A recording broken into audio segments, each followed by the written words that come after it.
Welcome to the Help My Unbelief podcast, the number one Christian podcast designed for the unbeliever.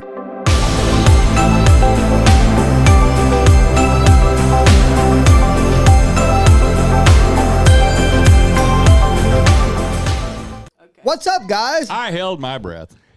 How long do you think you can hold your breath for at your age? Yeah. Used to. I could do it almost 3 minutes. Wow, really? Where'd you learn that? In the Army? How long you can hold your breath I was for? in the Air Force. Air Force? Not the Navy. Oh. No, I love to swim. Yeah, me too. I do too. So I, as a kid, like his age, Mm-hmm. I would hold my head underneath the bathtub and see how long I could hold my breath. Yeah. And I had asthma, so that was, started off kind of short. 3 minutes is a long time, dude. Well, that came after years of practice with the trumpet and building my lungs up and before smoking. Yeah. All that. Honestly, this week I want to get into something. I want to get into serious stuff pretty quick because, like, I realized something last week. I've been in turmoil, man, pretty much my whole life, but like especially like this recently. Mark asked a question. Mark's not here, by the way, for everybody's listening. Mark couldn't make it today. Unfortunately, Mark has not been able to join us today. But we have Darcia and Angela here if things go crazy. Darcia made a commandment to not be on camera today, so we're going to find a way to get her on camera. Well, I think you ought to put her on camera because we're wearing matching shirts. Oh, look at the cute couple wearing matching shirts. You didn't even see that, did you? No, I did. I absolutely did. This is Matthew 6:33, my favorite verse. Yep. And when we found these shirts, we both liked them. And I was kidding her when I said, I saw her having it on, before we left the house. And I said, oh, look, I'll go get mine on. And she said, okay. And I really didn't think that would be what she would say. Yeah. So I said, all right, cool. I can do that. This is a sign of our age.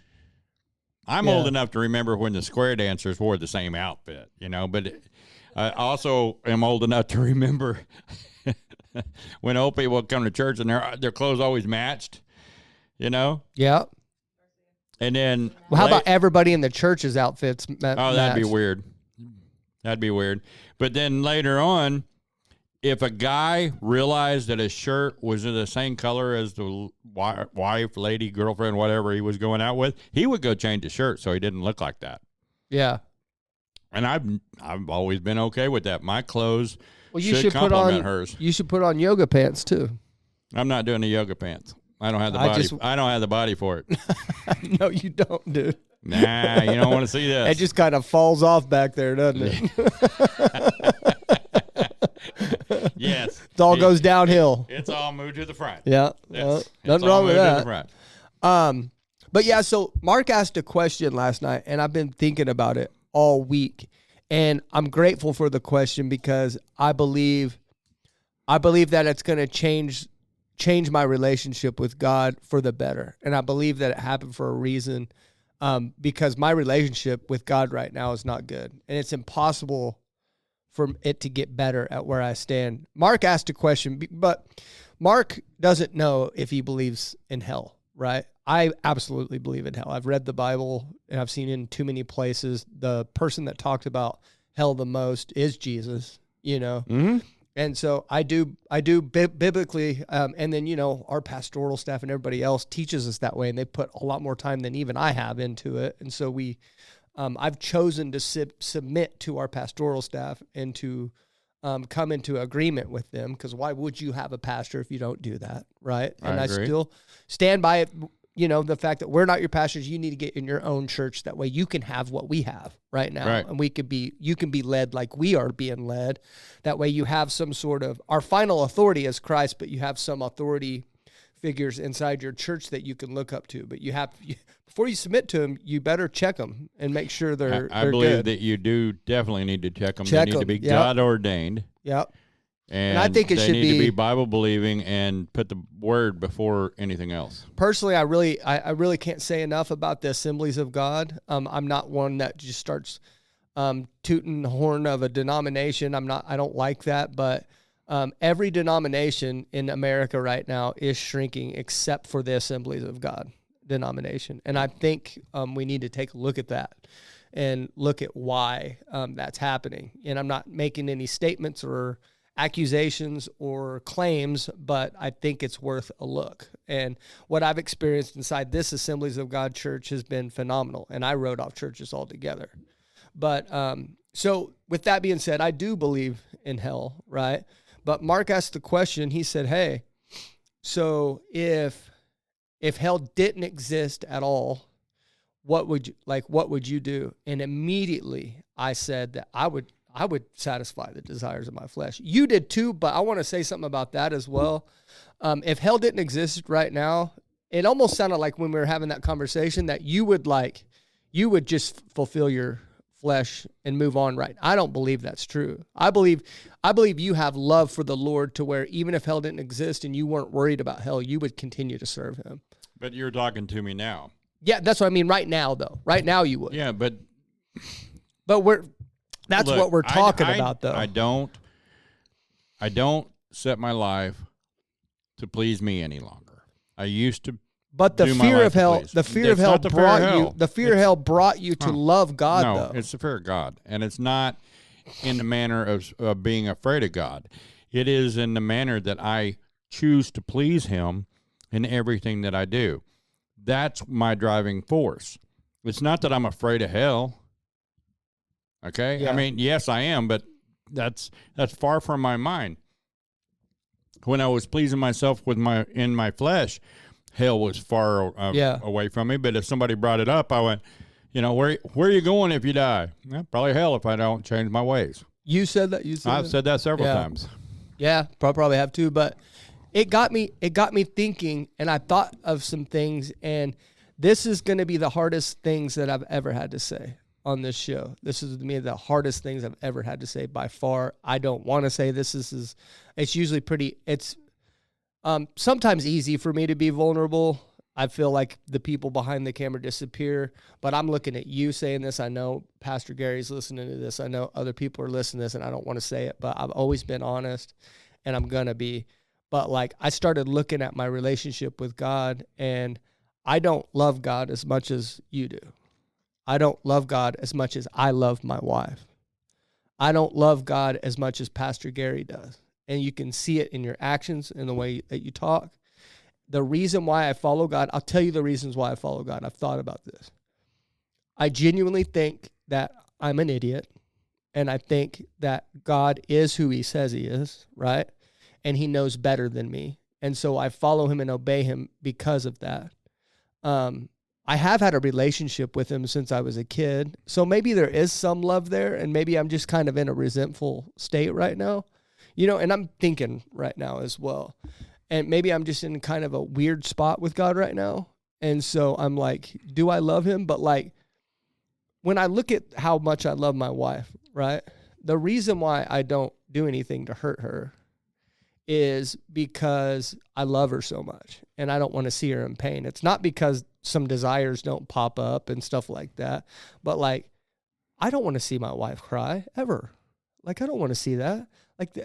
I dang sure don't want to be the guy that does that. You know what I mean? And I love her that much. And it's with the knowledge of knowing that whenever we do something against God, it hurts Him to a more deeper level than what even she hurts. And I don't even take that into account. And I feel it bothers me. It bothers me that you're supposed to, the number one commandment is love the Lord your God with all your heart, soul, and mind, that you're supposed to love Him more than your own wife. I mean, you've even said you would not give up your salvation for your own wife, and you love your wife to no ends. And so I don't love God the way that I see you and Pastor Gary loving God, or I see other people loving God. I don't love Him that way. Well, Zach, I had to learn how to do that. Yeah, that's what I'm saying. That's kind of what I wanted to talk to you about today, because I need to stop, because my fear of God is the beginning of wisdom, but I don't think it's the middle and the end. You know what I mean? Oh.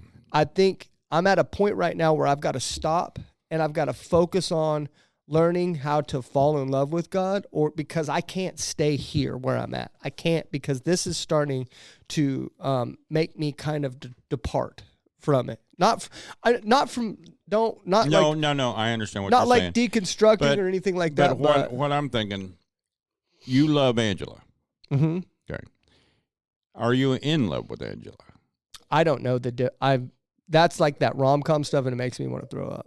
I would say yes. I would say yes. I'm in love with Angela. I don't know what that means though. If you could define that a little better, I could answer that. Do you think about her all day long? Everything. I'll tell you this. Do I sit there and think about just coming home to her and stuff?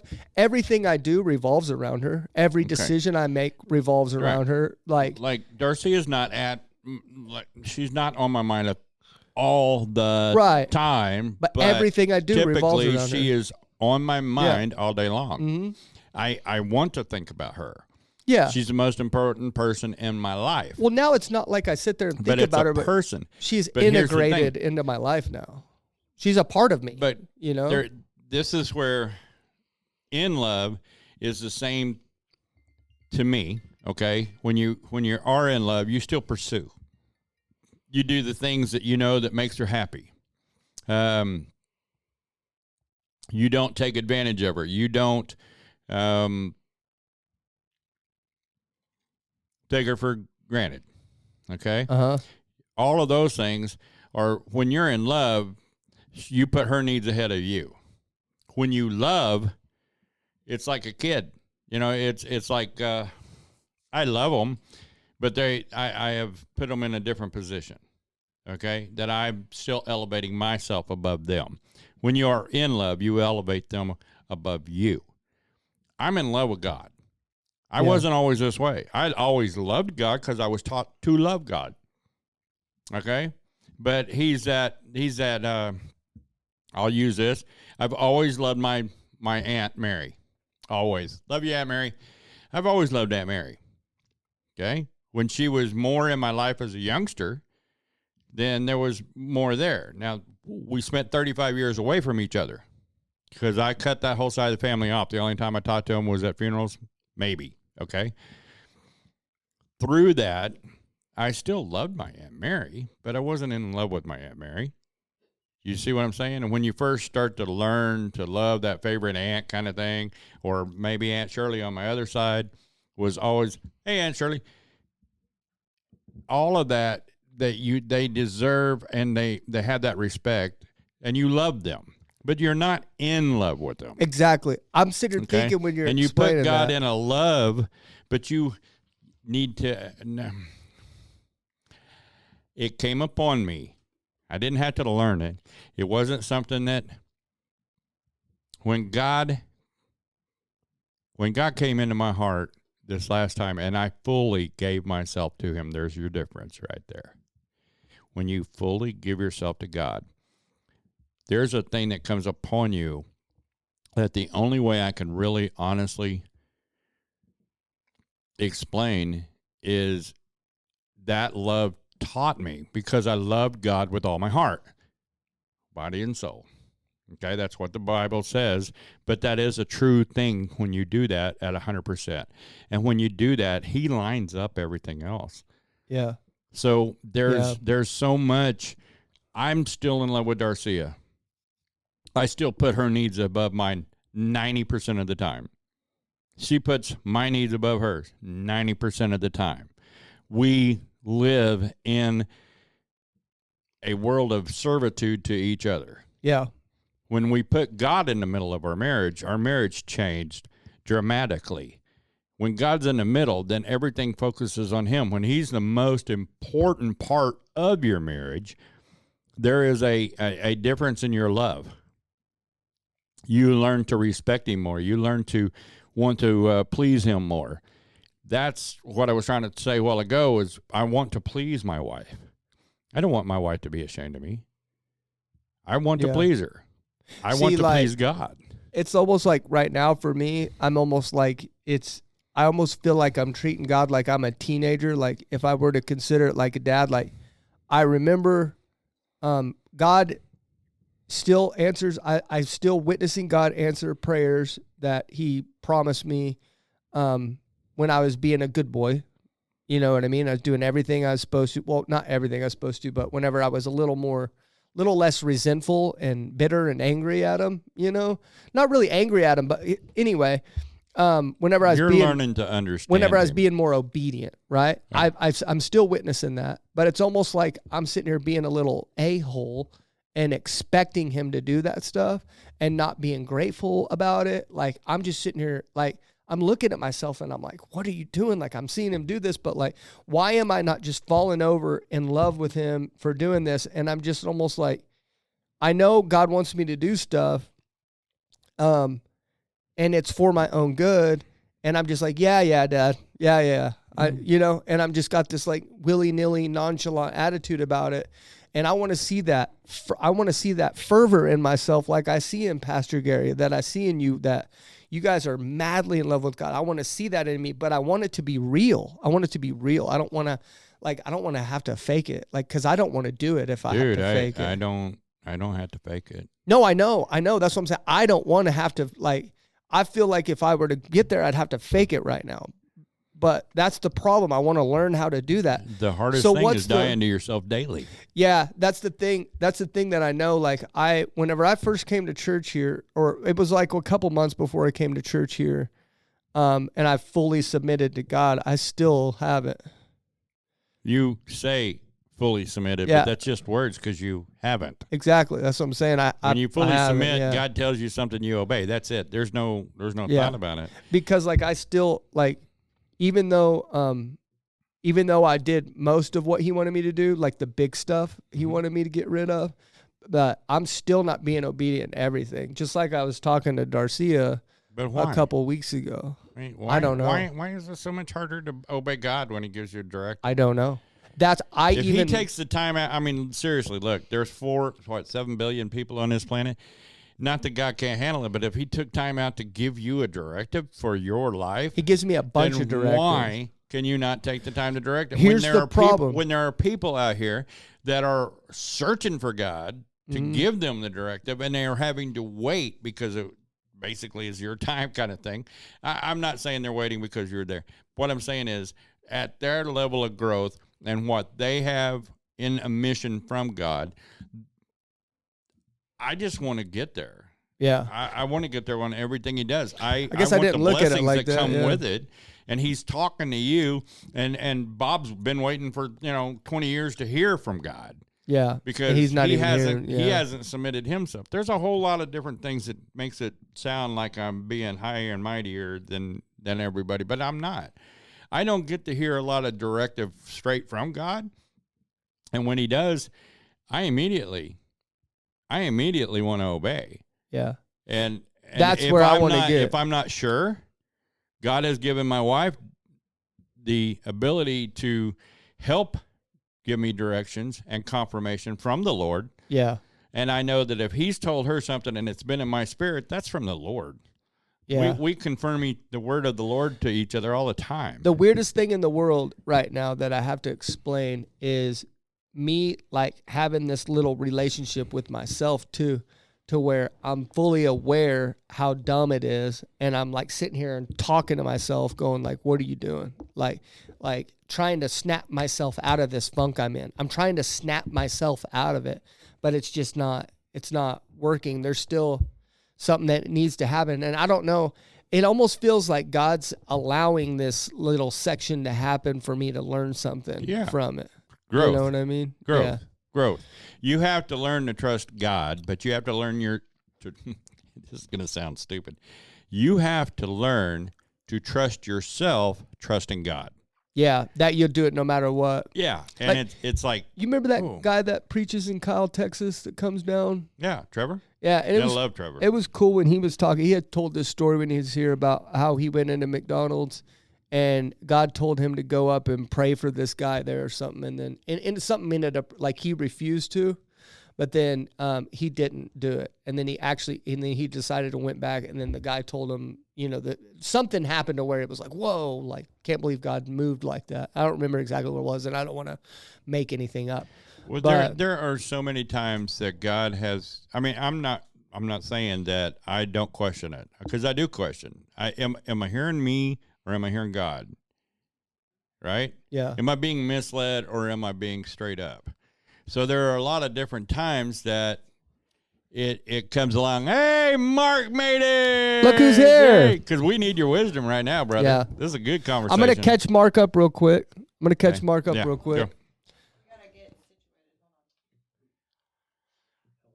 Okay, switch on the mic. Hello. Yeah, got it.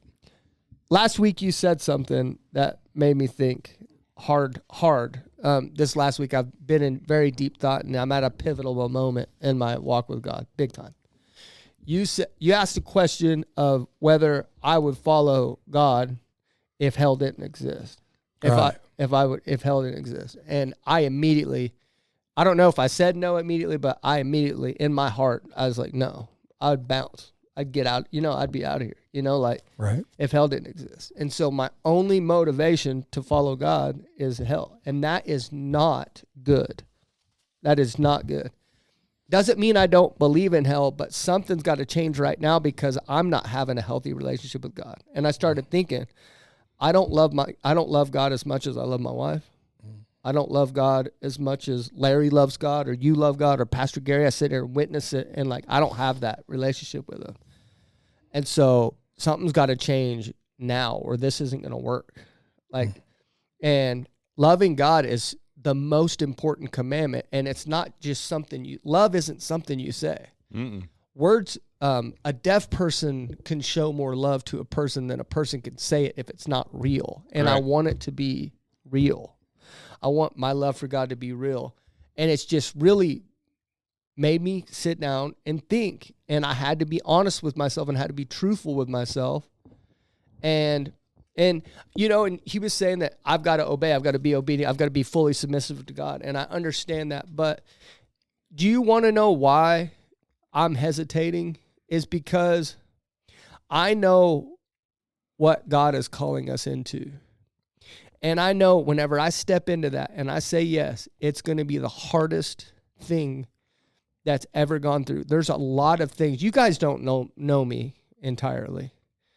There's a lot of negative character flaws that got to be pushed out of me, especially to get to where God has us going. There's a lot of things that got to be pushed out of me. And I know when I put that foot in, I know there's going to be even more pain and more misery and more sorrow. And I know, and I'm like, it's almost like I'm preparing for myself. I think I think that I'm always going to do what I'm supposed to. Mm-hmm. I think it's funny that you assume that we don't know you better. We don't know everything. You don't know everything about me. I don't know everything about Mark. And as soon as I said that, I remember something Pastor Gary said. That we see, and we know about you. Yeah, that it's not our place to address. It's God's place to address. But we're mature enough in our walk with Christ that we could actually allow that to happen, and we're enjoying watching somebody else have to learn. We've already been there, dude. Yeah. Larry says a lot of we's there. Yeah. And I appreciate that. I mean, I'm further along with my walk in Christ, but I get that. I get that because I get that feeling of like, I've gone this far, man. How much do you want from me? Yeah, like chill. I'm tired. Yeah. I'm tired of all the character sifting and the stretching and the cracking and bending and pulling. Can I just rest on my past accomplishments? Can I just rest on my laurels? I'm currently going through a season of life right now where God is working on me and my wife both. And it's unpleasant right now. And, when you get out of that, though, like I remember the way that felt. And whenever you get out of that, that's what I'm doing is like, I felt like even though it was a year ago, and I feel like you just get out of it. Mm-hmm. And now you're wanting me to go right back in to another one. Right. A little more time of rest. I'm enjoying this part. Yeah. Like you're wanting me to go right back into another one. And this one's going to be even more painful. I know what he's doing. I can see it. You're building your endurance. Yeah. What does the Bible say? I've been thinking a lot about that verse. It says, count persecution all joy, or count joy to be persecuted. Persecution Develops character endurance. hope. Yeah. Character, hope to, or character endurance to hope never fails us. So what the question is I had somebody state it to me one time is this: God is either everything or he's nothing. What's your choice to be? In these times when it seems like, man, I don't deserve this. This is all coming down me. Why is everything not going my way? Why, how come God's not doing what I want him to do?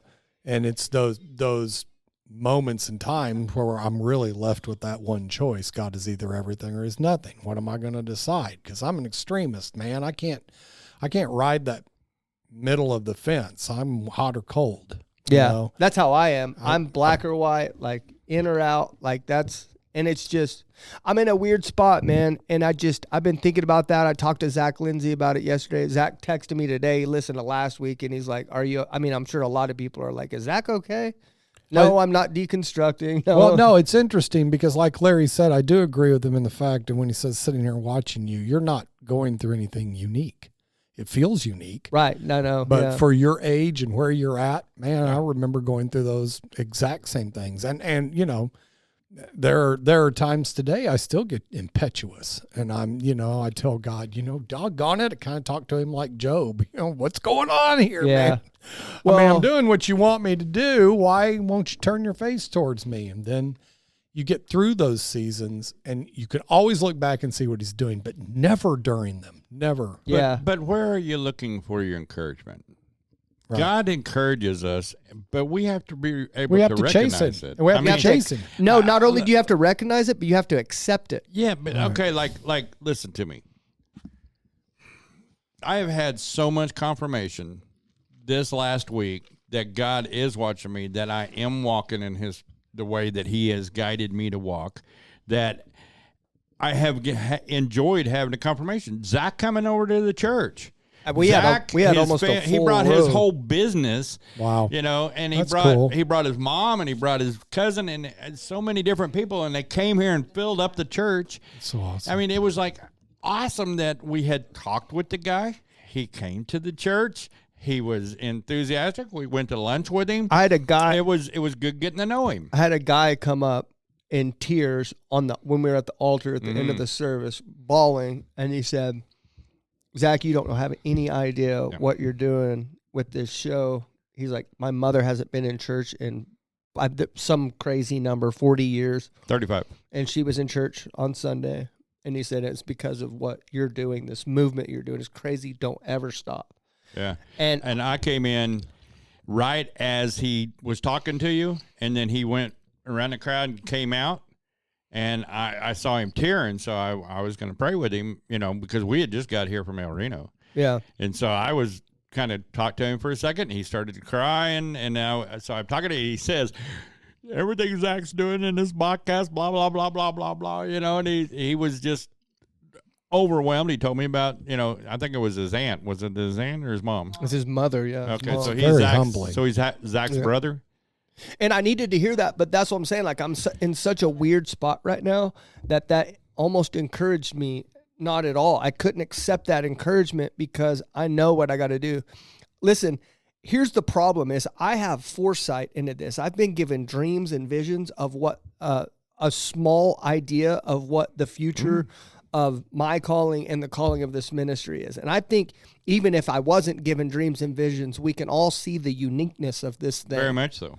And so this is a massive calling. And if you think that there's not, I still remember some of the stuff I said at the beginning, and I still run by that spot where I was yelling at those demons and I was telling them, I'm coming and you better hide your wives, hide your kids. I'm coming and I'm going to take a bunch of people with me, And now I run by that spot and I go, oh. Right. Really? And they're going, you still coming? And I'm like, we'll talk about it later. It's like, I would be yelling and screaming, yes. No, it's like I saw this coming, and it's all great when you see it coming. It's all great, but when you're getting beat down, like, it's hard to have that same energy. Like, the demons are like, keep that same energy, and I'm like, man, Give me some time. Look, the demon. You know, Listen, demons don't have a lifespan. Yeah. I'm not quitting. I want to make that clear. I'm not quitting. I'm not giving up. I still have the same goals. But there's some things I got to do. And I know what it's going to cause. And yeah, but look at the animal kingdom. I will do it. Okay. I'm getting this vision right now. That old lion that runs the pride was at one time a young lion that had the whole world ahead of him. He had to go through Noxon to be able to be the old lion. You can't be the old lion if you don't know how to be the old lion. I'm not an old lion yet. I look to the older guys in this church, Pastor Gary. I mean, those guys are the old lion. And technically, I can look back that I've only committed my life to the Lord for the last 6 years. Yeah. 6 years. So I'm still new. So Pastor Kevin, Pastor Joseph, they're older lions, inspiration to me, and I can recognize they're older lions that have fought battles that I have not had to fight yet. Mm. And I can learn from them because I don't want to have to backtrack and go through that part of my life again. There's somebody told me one time there are two types of people in this world. I've shared this before. One that can learn from the experience of others, and one that has to learn from their own experience. I'm wondering if those type of people exist. I think that we're both. I think, except for a minority of really smart people who learn from others' experience right from the get-go. But for me, I don't Larry, learn. Yeah. No, I don't. You, I don't think I've ever learned from others' Nope. experience. No, I ever. had Not to, one time. But the older you get, the more you beat your head against the wall, the more you learn that your wisdom, your will, your way ends in defeat and broken relationships and futility and anger and more drinking and more whatever you pile on it. Then you get to a point where you start to, and I think that's what they call wisdom. You start learning from the experience of others.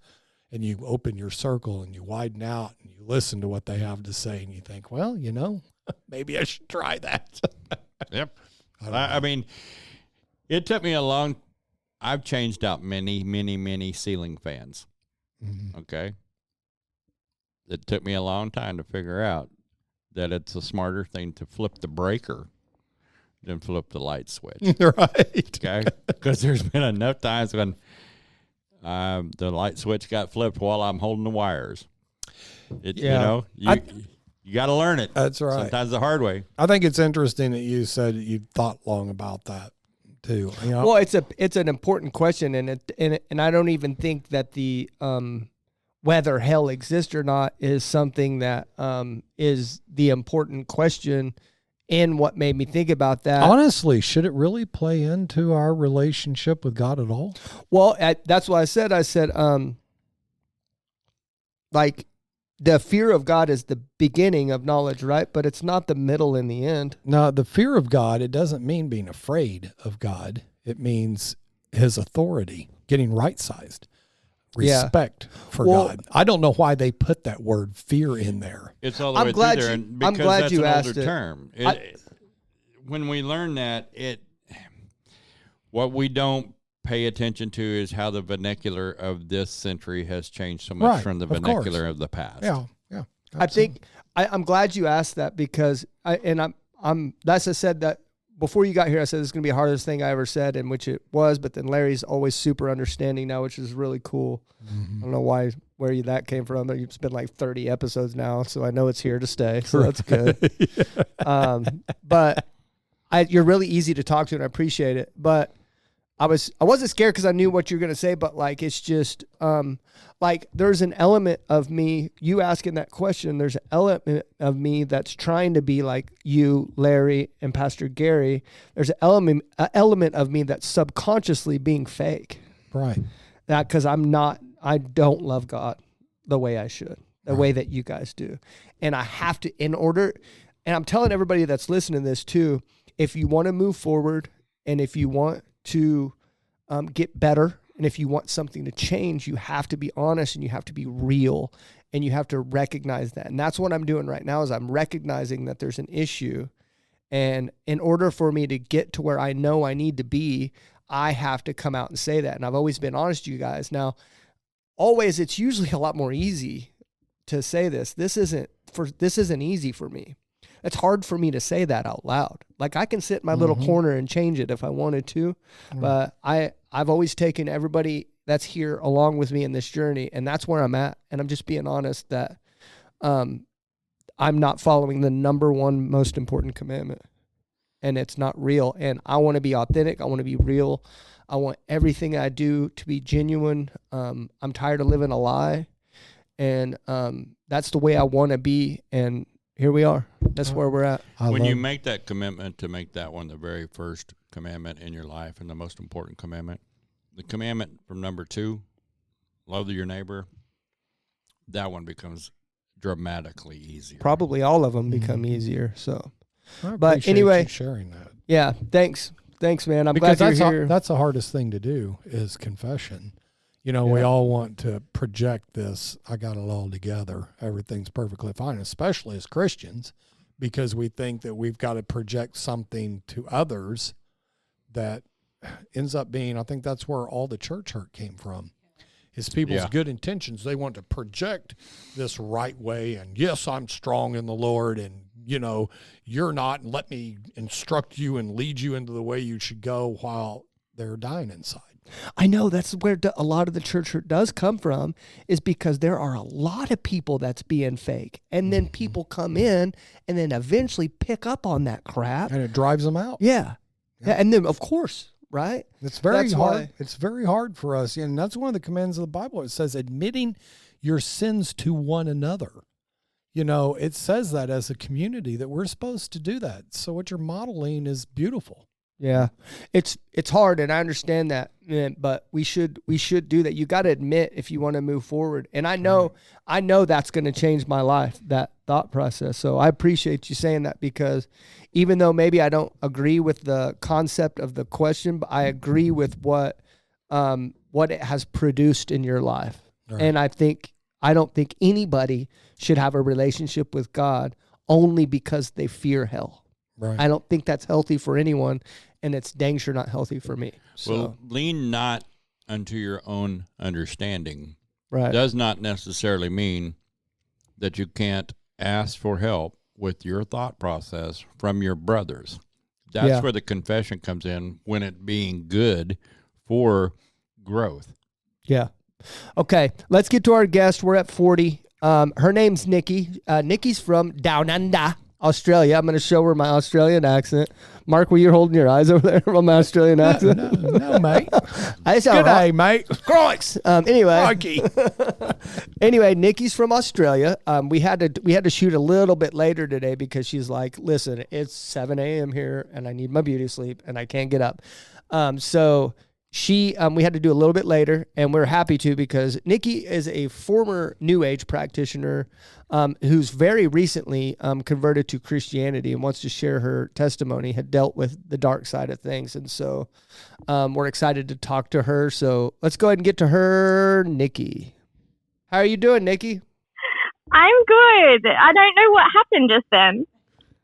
Yeah, I don't know either. You're way down there. I was gonna We were load shedding. We have friends in South Africa that talk about load shedding all the time. What's that? So in South Africa, they have, because their electrical grid, it stays a little busy. It gets overpowered.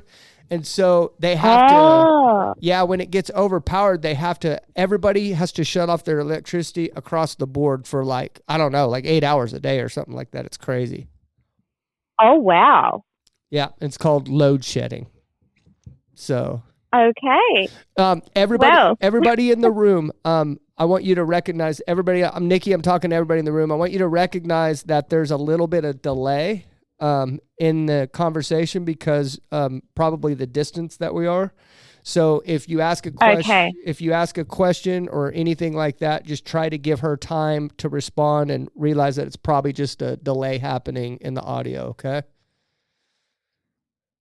Good. Okay. Okay. All right, Nikki. Thanks for coming on. Just to give you an idea, do you listen to the show at all?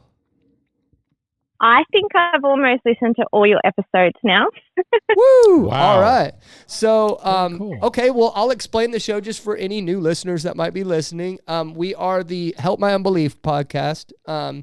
We are a podcast that is primarily designed for people that don't believe the same thing that we do.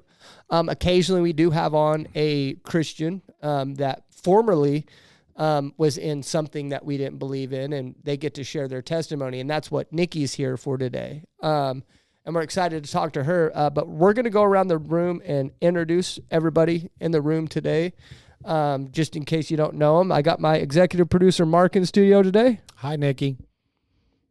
Hi. Got my lovely wife, Angela. Hello. Hi, Ange. Why'd you smile like that? I'm smiling for the camera. Oh, okay. How about that? I don't know. I've got my tall, dark, and handsome co-host, Larry, over here. Hello, Nikki. It's nice to meet you. And then Hi, Larry. you've got me. I'm also tall, dark, and handsome. No, he's not. Okay, well, You kind of almost you're pale, dude, well, and I'm you're, tall, though. and you're short. oh, So you well. can, yeah, I'll let you slide with the handsome part, but that's it. okay. What, you just call me handsome? Sure enough. That's what's up, dude. I just got a compliment from Larry. Made my week. You've been getting a few. They're getting more and more. Yeah, yeah. I guess it is. Yeah, Becca commented today nice about me, so yeah. Maybe people are starting No, to it's hate me. because you cried so much in the last 2 episodes about nobody. You know, you're always the guy that gets beat up. That everybody's feeling mercy for you and giving you a little bit of patting on your back and rubbing your belly. Or well, that's Angela, but I know. not the rest of us. But I just want to know this. Is that a kangaroo on your visor, Larry? yes, I wore it in honor.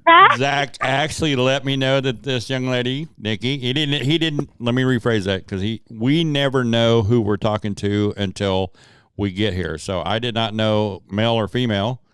I didn't know anything about you except that you were from Australia. So I wore my Australian visor today. Well, see, I got a kangaroo on it. I was led to believe by That's awesome. by somebody that had hung around with some Aussies for a while that they really don't like kangaroos that much because they're like tearing everything up.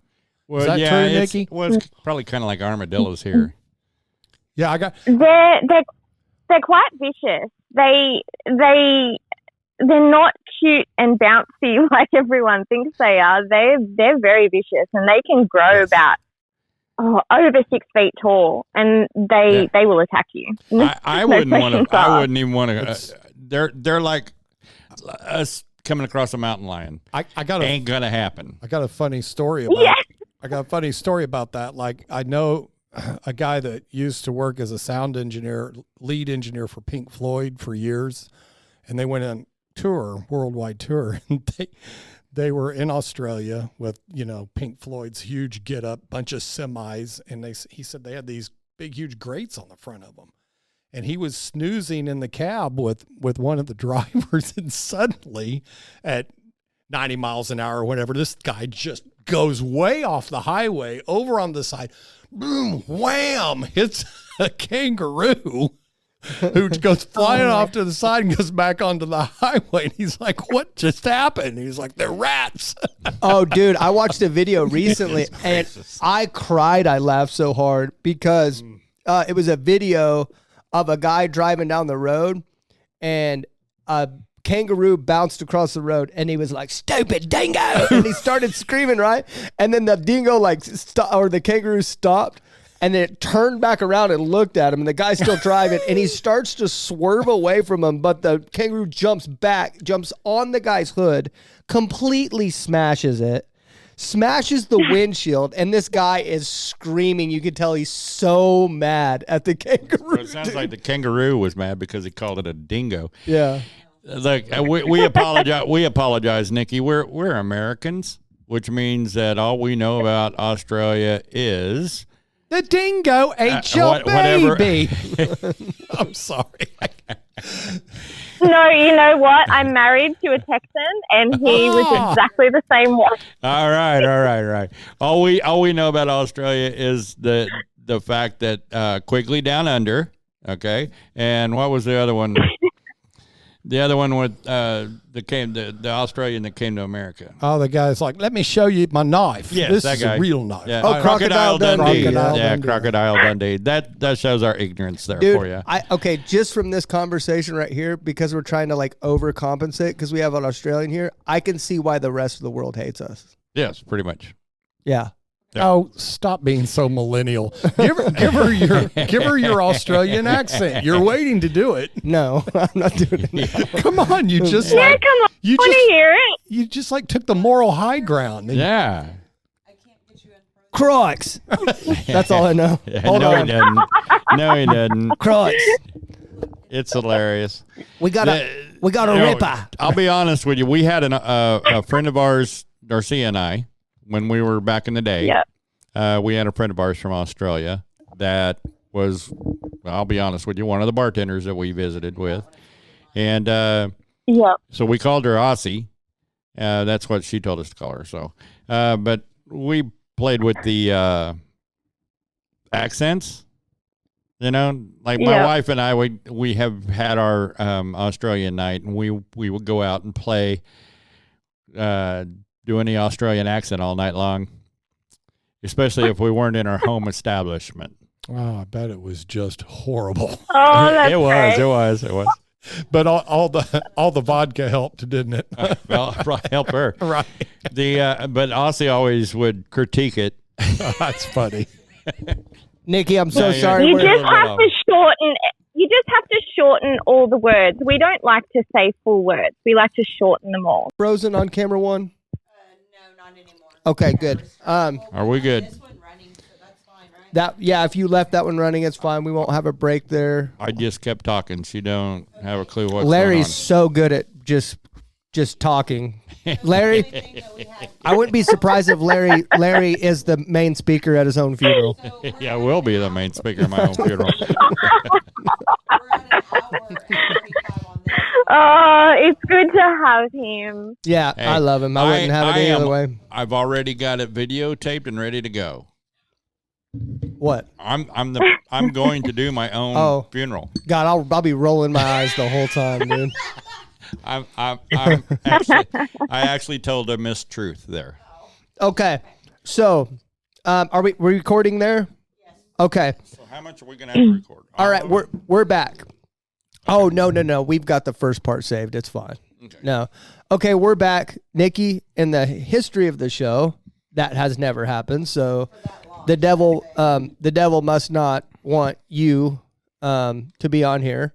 So No. it used to No. freeze up in the beginning, didn't it? Like with but not that long. Yeah, So- the reason that I kept the banter going, Nikki, is because I'm the non-technical guy here, Yeah. and everybody else was running around like basketball players on a basketball court, running around shooting hoops, trying Yeah. to figure out what was going on. Yeah. Okay. So I want to go And ahead. you just got to have a conversation. Yes, see, and you didn't even know I was frazzled, did you? All right. Not at all. I want to go ahead and get started on your interview because I'm very interested to speak to you. You have a history. You have history in New Age practicing, correct? Yes. Yep. Okay. And so would you have considered yourself a Christian whenever you were doing that? And can you describe that a little bit more, like what you were practicing back then? Yeah. So if you asked me in the beginning that when I first started, I probably would have told you that I was a Christian without understanding what Christianity truly was. I think it was more just a title. And then when I got deeper and deeper into New Age, I would have called myself like a Buddhist or something along those lines, just because those kind of beliefs override the whole Bible Christianity teaching. And so, yeah, I always knew God existed. I didn't know that the God of the Bible existed. Okay. I always seen God as if you asked me who God was back then, I would have said God 100% exists, and I love God. But God to me is the universe. God to me, because the things that I was experiencing showed me that the God of the Bible wasn't real, I guess, if that's the easiest way for me to put that. So you were, you were we've learned a lot about New Age spirituality, and that kind of embodies of what you're saying there. You kind of have a relationship with the universe. And where do you think that kind of stuff was leading you?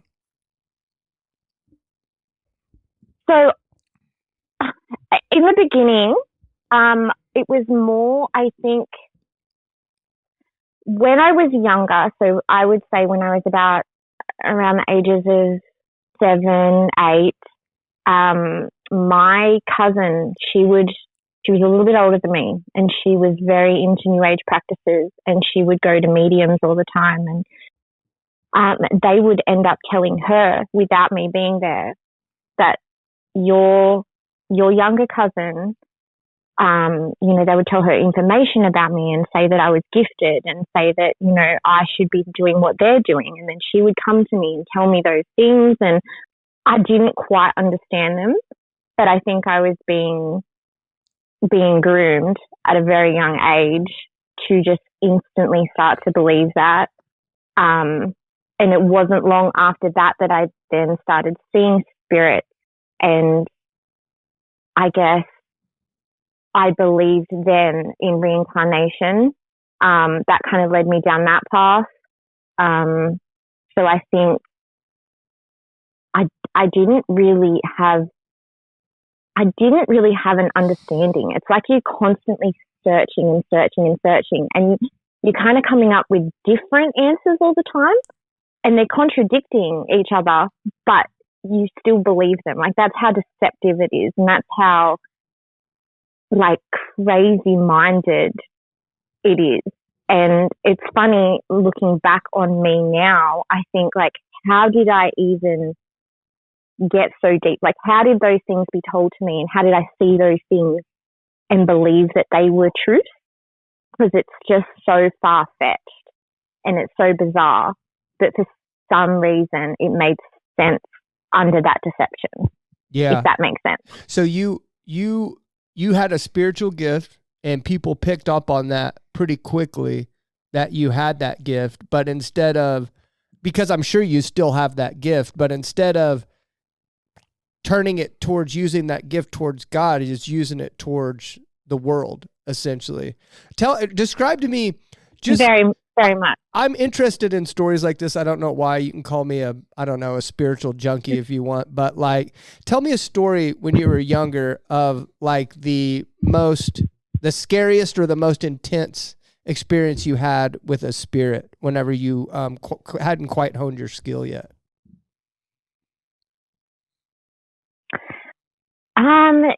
Yeah. So when I was younger, before I could comprehend, I guess, the spiritual realm properly, I was having crazy bad nightmares. I was having sleep paralysis. That happened regularly. I had an immense fear of death, even though I was seeing the dead, I guess you could say, even though we know it's not, but that's what I was seeing. Those things happened when I was younger. And then as I got older, I had experiences that it literally feels like it was yesterday. I can still see the demons manifested the way they were. They would physically touch me. And I don't know how to explain that now, I guess, for people to understand, but they touched me in a way that it's like I felt completely violated and disgusting, and I seen them like with my own eyes. I seen them in front of me, and there was one night, and I think this is probably the scariest encounter I had. I was woken up. It's always around 3 a.m., but I was woken up around 3 a.m. and I was being attacked. I guess in like a sleep paralysis way. When I opened my eyes, I'd seen like a black shadowed demon on top of me. My bed was shaking, and it was off the ground shaking. And I had a big tank next to my bed, and I had like a bearded dragon in it, my pet. And he was smashing against the glass, choking, and he was foaming at the mouth. And I think everything was happening so fast, I couldn't quite like grasp it. But in that time, I didn't know to call on Jesus. I was calling on Archangel Michael. That's who I believed would protect me. And I quickly called out to Archangel Michael, and I was asking for protection, and it stopped. But afterwards, it felt like I'd been hit by a truck. I was so drained. I couldn't go to work the next day. And unfortunately, instead of, looking further into that, I seen a demon with my own eyes. My bed was shaking. I wasn't imagining it. It happened. Instead of looking, to a Christian for help, I went straight to a medium and asked what it was. And it was just justified as, you're letting bad spirits in with good spirits, and that's just the things that happen. Yeah, unfortunately. And I wasn't. They give you an idea that you have control over it, that you don't need to call out anybody, that you just need to go through and run some sage through your house and you'll be fine, that you've got complete control of it. When in reality, that if you don't have Jesus, you don't got control of nothing. Amen. No, 100%, 100%. And I can testify to that now, because when I look back on all those experiences, there was times where I was laying in bed and I felt something coming over me, touching me. And I looked behind me and it was a demon. It was a black shadowed demon with red eyes. And all these things were happening to me when I was conscious. I seen them. And for some reason, I still continued to go deeper and deeper. Even though they were manifesting to the way that they were showing me themselves, I still went down that path. I always had some kind of answer for what it was, and I dumbed it down all the time. When now I look back, I'm like, that was terrifying. I want to talk about something real quick, something I've been thinking about a lot lately. Somebody asked me a question. It was months ago. I think it was after Jess Meets Travel came on. You remember Jess, right? Yep. After she came on, it might have been someone soon. It might have been Indy or something. May have been someone way back in the day that came on. But someone asked me, they said, Zach, have you ever wondered why it's always women that have experiences like this? And whenever they asked me that, it made me go, I wonder why that is. And I've always thought about it since then. And I think I have somewhat of an answer of why it's women. Because one of the reasons is when she's sitting there telling that story about her bed levitating off the ground and her dog smashing against the window and foaming at the mouth. Not dog. Bearded dragon. Oh, I'm sorry. Bearded dragon. Was that what it was? Yeah. I heard baby dragon. I'm sorry. I was over here shivering in my boots. It was a lizard. But yeah. If that happened to me, I would become Bubble Boy. Well, women's brains are much more complex when it comes to communication and they're more spiritually in tune with themselves because, and I don't think it's because men can't be.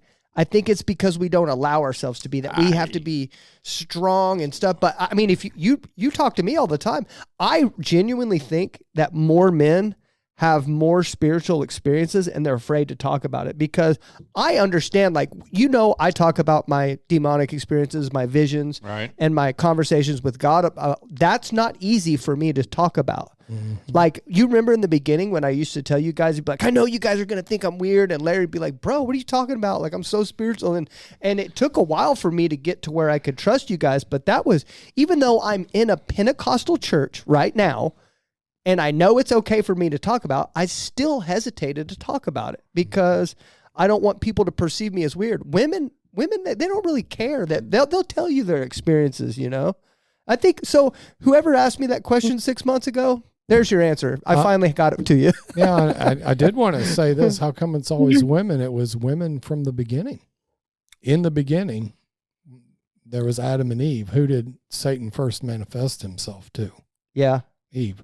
Now, I'm not some patriarch that's going to sit here and, say it's all women's fault. It's none of that. Yeah, she's like, Adam, I heard the snake talk. Eve, it's all in your head. Right, exactly.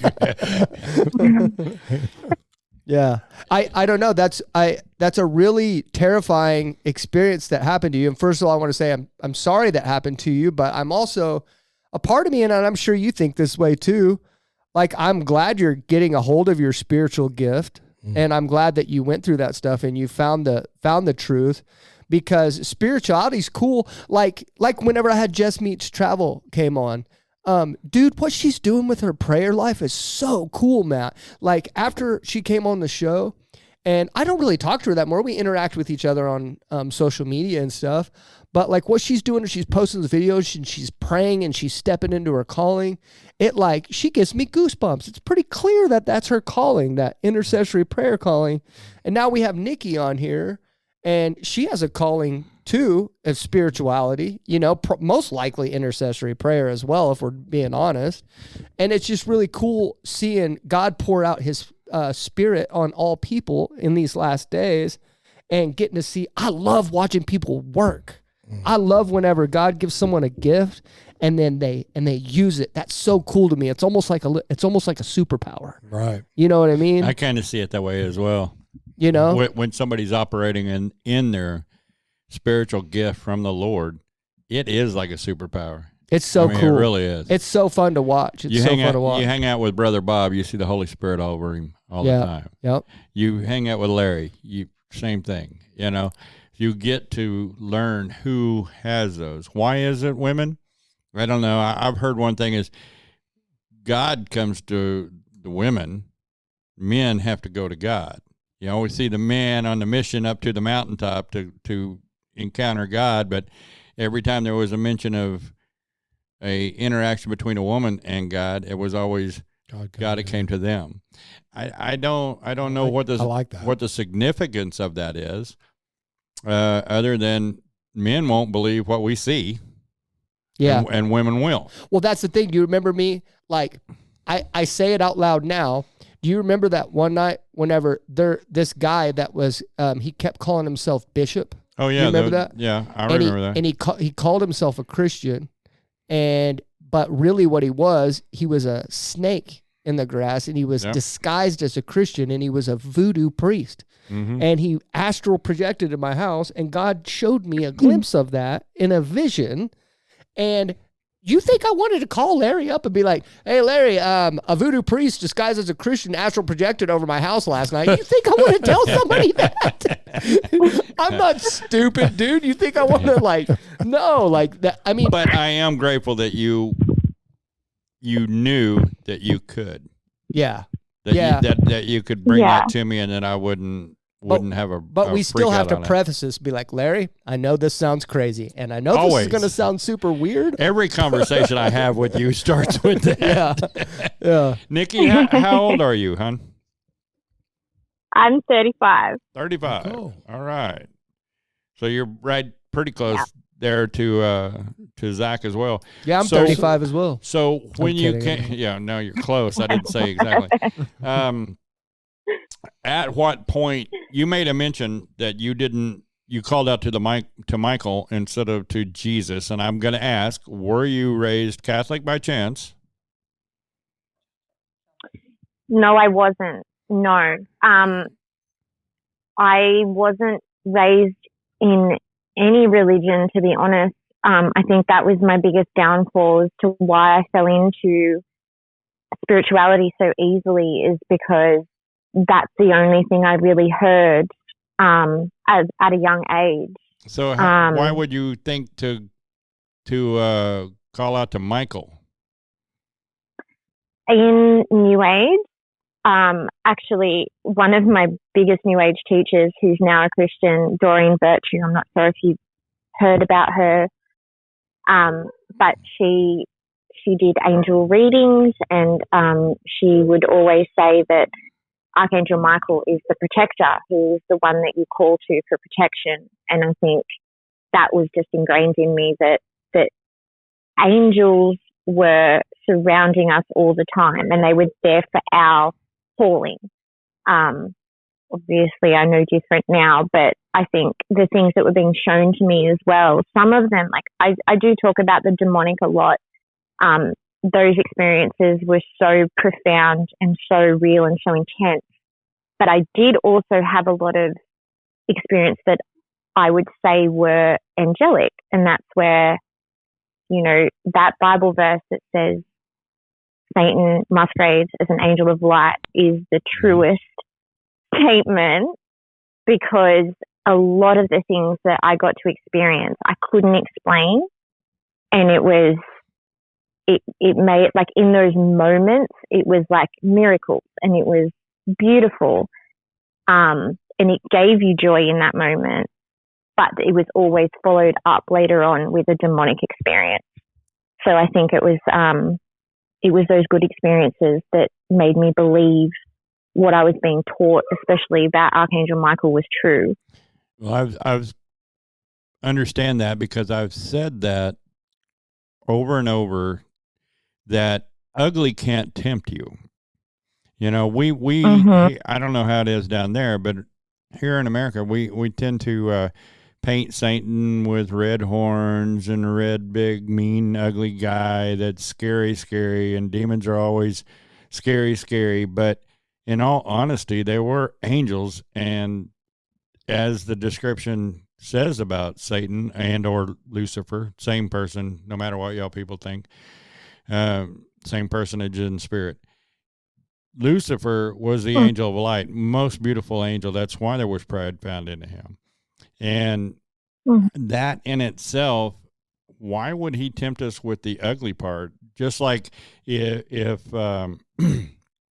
it's hilarious, and not hilarious, that's the wrong word, but it is wrong that, when you already know, because there's plenty of graphic information in the movies and stuff like that, but when you already know what addiction looks like because of how it's portrayed in the movies, and yet you think you're going to be the one that can take the drug and not be addicted to it. Yeah. So many people believe that. How does that drug get your attention? Yeah. There's something in it that draws your attention that doesn't show you the ugliness of it. It shows you the upside of it. Dude, you remember that vision I had of Satan a long time ago? Remember I told you guys about it on the show? The vision of Satan I had? And that re-enlighten us, because I'm sure she probably missed it as well. So God gave me a vision, which I'll talk about why God gave me that vision later when I'm through what I'm going through right now. I don't think it's appropriate for me to talk about it like I'm through it already, but I'll tell you the vision I had. But I was praying one day and I saw a picture of a man that he was very pale looking, but he was a good looking guy, and his eyes were bright blue, like bright blue, like almost like he had lights behind him. And good looking guy, young, normal looking guy, only saw from like the shoulders up. And then I heard God whisper to me, "He's here." And then 666, I saw 666, and it was in red, and it was underlined like the 100% symbol on the phone. It looked like that, but it said 666. And I heard I heard he's here, and I know why he was here now, And I'm like, that's the part I'm not going to talk about until I'm through it. I don't feel like it's appropriate for me to talk about that now. As you know, I'll talk understand. about it later. But let me finish that. And I'm going to tell you, remind me guys to tell you guys about that once we're not recording. I don't want the next part to go out on the air because we'd get canceled overnight. But what I do remember about this guy that I saw in the vision was that I could tell he didn't have any blood in him. He had Oh, wow. he had no color at all. None. He didn't have any blood in him. He had no blood because the life is in the blood. Mm-hmm. This person had no life in him. Anne Rice wrote a book about that, The Vampire Lestat. Really? Yeah. Yeah. Being immortal. Yeah. I could tell whatever this was, I seen it just that's what made him gobbledygook, but that's what made him look not attractive to me was because everybody wants a little color in him and stuff like this. This thing didn't have any color in him. His eyes were real pretty and he looked like a young, vibrant dude, but he had no color in him. And I could tell he was just dead. Just dead. Well, He was very bluish gray. I want to ask a question of Nikki. Nikki, describe for me, if you would, us, your transition. What it was like, what happened, what is it like now? Yeah, so when my husband moved here, going on 2 years ago now, my husband grew up Christian. When I met him, he knew Jesus was Lord, and he had a strong faith. I think when I met him, he was just kind of lost. Wasn't living the straight Christian lifestyle. Mm-hmm. And so the first conversation we ever had, he talked to me about God. He asked me what I believed in. And of course I said, I 100% believe in God. Obviously it wasn't the same God, but, we didn't really get into too much detail. And then when I went over to Texas, I was going to church, and I felt like on fire for Jesus. I felt like I just loved Jesus, had a passion for Jesus, but it was very still New Age Jesus, where Jesus was just all love and light. Nobody went to hell. Hell didn't exist. And, just learning about Jesus made me happy, but I still didn't know exactly who Jesus was. And then when I moved back here and he came back here, I don't know what happened. I couldn't tell you, but I just raved New Age again. And so my husband would go to work and I would sit here and I would just listen to New Age teachers, and I would be doing my tarot cards again. I'd be doing my angel cards again. And I kept trying to justify them to him. And I was like, you need to open your mind more, Right. You need to believe in what I believe in a little bit more, because I think the biggest thing with New Age is that it teaches you that you become prideful. You think that you know more than Christianity because you have all this secret knowledge. I knew more than my husband knew because I experienced things. And I think that was my biggest argument, is that I could experience things that he just sat there and read the Bible in my eyes. I'm like, well, that's not enough. You need to be experiencing things, which I am. So follow me. And I would try to pull him in all the time. And for 2 years, he kind of let me go. He would pray for me when he wasn't around me and pray that my eyes were open, which I didn't know he was doing that until I was saved and he told me. And whenever I would try to pull him into New Age, he would respond with like, but why did Jesus die for us? What was the purpose of Jesus? And each time he would ask that, I had no answer. I had no foundation of Christianity, I was like, well, it was symbolic, you know, or Jesus was a good teacher. You know, Jesus came here to teach us love. But there's no way a loving God would create hell. There's no way. And, you know, I would give him all this feel, and he stood true in his faith, but he did let me go. And I think he did say God was kind of telling him as well, like, she's okay. I'll get her there. Yeah. That's so cool, because that's how God works for real. 100%. And you know, Nathan could have preached to me all day and night, and I would have an argument for it. So that to me now proves that you actually don't really do anything. You can plant seeds, but it's God. Amen. And so all that happened throughout the 2 years, and mind you, you know, we were fighting a lot, arguing a lot. I was very depressed. I was getting dark. I had this grudge against my husband. I was anxious all the time, and I couldn't tell you why. It was just these manifestations of evil, I guess. And anyway, the last night, which was, I think I was saved in February this year, we were watching TV and something came on about people being touched by the Holy Spirit, and I think it was one of the charismatic churches, and they were falling backwards and having these laughing fits and things like that. And Nathan had experienced that years ago. And I said to him, I turned to him and I said, because that to me was an experience, and I turned to him and I said very angrily and very evilly, and I don't know where this came from.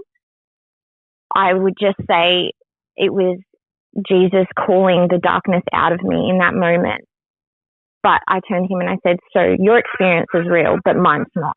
So you can fall backwards and be touched by the Holy Spirit, but I can't see dead people. That's what you're trying to say. Like, you know, all these spirits that are coming to me, they're not real, but your experience is real. And Nate was in shock, and he was like, well, yes, like the Holy Spirit can touch you. It can, but Nikki, you can't speak to the dead. Like, that's not biblical. It's not real. And we would have this argument about it. And the more intense it got, like it's almost like I took a back seat in my own body, and it's like I could see myself becoming more and more angry, and the evil eyes that I was giving my husband. And then he started bringing up Jesus, and he kept bringing up, why did Jesus die on the cross for our sins? And I was like, we're not sinners. And I was getting mad, and I was getting so mad that to the end of that whole debate and argument, I threw my hands up and I said, I'm an atheist. I'm done. I'm done with this. Nothing makes sense to me. You believe in this. I believe in this. There's all these other people out there that believe in all these other things. None of it makes sense to me. And I was like, I'm done. And Nate got really upset, and I think he had his Bible app and he just kept like reading the Bible and praying while this was happening. And I got up and I went in the bathroom just to get away from him, because I was looking at him like, honestly, like I could kill him. Sure. And that's not me. And I could feel that wasn't me. Like something had taken over and was speaking through me, because the more Jesus was brought up, the eviler I got towards what Nathan was saying. And when I went into the bathroom, there was a mirror kind of off to the side and in front of me, and I knew not to look in that mirror, because I was going to see a demon's face looking back at me through as my face. And I seen the demonic face. I seen it in my mind, and I knew that demon was going to be looking back at me. and I knew not to look in the mirror. And I was just still so angry and full of rage that I went back to bed and I didn't pray. I knew that demon was there, but I didn't do anything about it. Anyway, we went to sleep and woke up the next morning, and I, again, had felt like I'd been hit by 10 trucks. I could hardly keep my eyes open. I felt like my entire being was drained of life. And there was a YouTube video that popped up, and it was from New Age to Jesus. And I had seen that a couple of weeks ago, and Nathan said, that would be good for you to watch. And I was fuming that he even suggested that. I was like, I don't want to watch that. And then anyway, something, and I can only say this was God that forced me to click on that video, because I was mad and I did not want to watch that. And I sat there and she started talking, and it was almost like she spoke directly into me and was like, she was telling her experience. And I kept looking at Nathan and I was like, that's me. Like, that's me. That's what I'm doing. And she's experiencing demons, and her friend got possessed, and she's seen all these things. And I'm like, that's me. Like, I experienced those things. And then at the end of her testimony, she was talking about Jesus, and she said, I gave my life to Jesus, and all of that went away. And she looked like she was showing clips and photos of her back when she was playing with demons, and she, compared to now, she looked bright, she looked healthy. And I got up after that finished, and I walked in the bathroom, and I said to Jesus, like, I'm yours. Like, I'm yours. Take me. And it was very quick, and it was just very like, I didn't quite know what I was doing, but I was like, I'm yours, Jesus. And in that moment, I walked out of that bathroom and everything was different. I could see that the demonic realm was just taking over everything. I knew Jesus was God. I knew the Bible was real. Even though I hadn't opened it and read it properly yet, I knew everything that I had been through in my life was wrong. I knew that it was all deception. And my anxiety left me. My depression left me. I had this overwhelming love for my husband again. I just was on this completely different realm. Wow. It was, yeah. When they talk about being born again, that is so real. It's so real, and it happens in a split second. I want to bring up something real quick it's not in line. I know we're like in a super spiritual mood right now, but I want to talk about something that's a little more fundamental in Christian relationship, and it's very simply comes down to men be like Nathan. And the reason why I say that is because Nathan literally handed his wife over to God. You know how much turmoil he was probably going through whenever his wife was like that, and how much pain and agony and suffering that he was going through. Yes. I mean, it reminds me a lot of what you Yes. talk about with Darcia. Yes. And Nathan was literally a model. I'm sure he had his moments. I'm not saying he was perfect, but Nathan literally sat there strong on his faith. And he stood and he strong gave Nikki to God and said, she's yours. And then look at Nikki now. Like, can you imagine how strong of a woman Nikki is, that if she aligns herself with Jesus, which she's done now, do you know how much of an asset she is to that relationship now? Yes, I do. Yeah.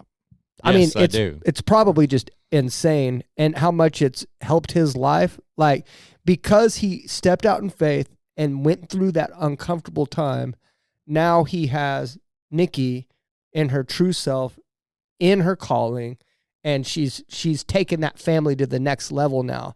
And a powerful woman is like, I mean, without Angela in my life, I have no clue. Like, I can't even fathom of any type of success in my life whatsoever. You'd be a leaf blowing in the wind. Yeah, that's what I'm saying. She gives like, you structure.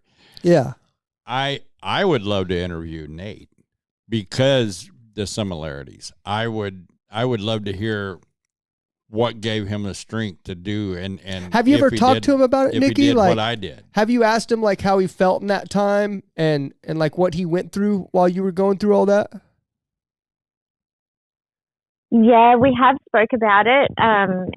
He would probably love to talk to you about it. I know he said that he would leave for work in the morning and he would just keep praying to God in the car about like, please open her eyes, like, because I think once he realized in the beginning, I don't think he knew I wasn't saved because I was such a You're so inclusive. A God lover. Yeah, you were so inclusive. And right. I did, and I was willing. Like, I went to church with him. I did all the things. I wanted Christian friends, but I think when we moved back here, and then I started to bring up New Age, and I was really, and like now I just see it as the demons were trying to pull him over to their side. Right. Through me, because the things that I was saying to him, I'm like, I look back and I'm like, why was I saying those things? Why did I do those things in those moments? And I know once he realized I wasn't saved, he did tell me like his heart broke, like he didn't know what to do. The only thing he knew what to do was to give me God. I want to bring up another point of your story, and I want to bring up how most people act like just like the Bible says that that everyone has like a subconscious understanding of God, right? In the spiritual realm, everyone does. Atheists, agnostics, all. And I know we have a bunch of our atheist friends and stuff that are going to say, "No, I definitely know," and we understand that. We understand that you truthfully, but we believe that maybe subconsciously you understand the spiritual realm. And I want to give an example of that in something that Nikki said right now, okay?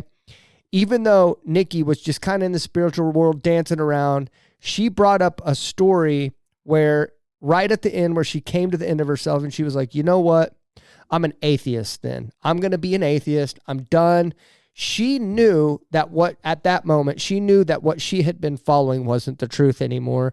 And instead of going with the way her stupid husband was telling her to go, she's just going to depart from it all. And then she went into the bathroom. And then whenever she went in the bathroom, she refused to look at herself in the mirror because she knew what she was going to be looking at. How did she know that? I've had moments like that to where I was afraid to look in the mirror because I knew that what I was going to be looking at wasn't going to be me, or I wasn't going to like what I was looking at. I knew it was going to be something demonic. I think we have a subconscious understanding of what's going on in the spiritual world at all times. I think all of us do. And I think we just have to learn how to tag into that. And Nikki's just has the brain and she has that open-mindedness to be able to tag into it. She knew what she was going to look at and she refused to look at it because she had an understanding what was going on in the spiritual realm. Nikki, did you go back and look at the mirror and were you happy with what you saw? Before I was saved? No, after. Because it sounded like you didn't look in the mirror whenever you knew what you were going to look at.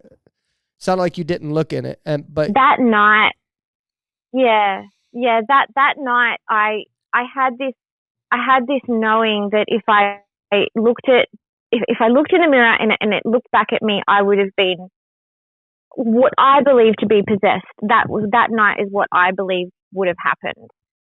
If I gave it that acknowledgement, I do believe that that's what would have happened that night because the feeling, like the evil feeling I felt, was definitely taking over me pretty quickly. When I look in the mirror now, I mean, it's taken, I feel just like God's child, if I can say that in any kind of way that like makes sense when I look at myself. But I struggled with self-esteem. I struggled with the way I looked all the time, and I was so mad at myself all the time.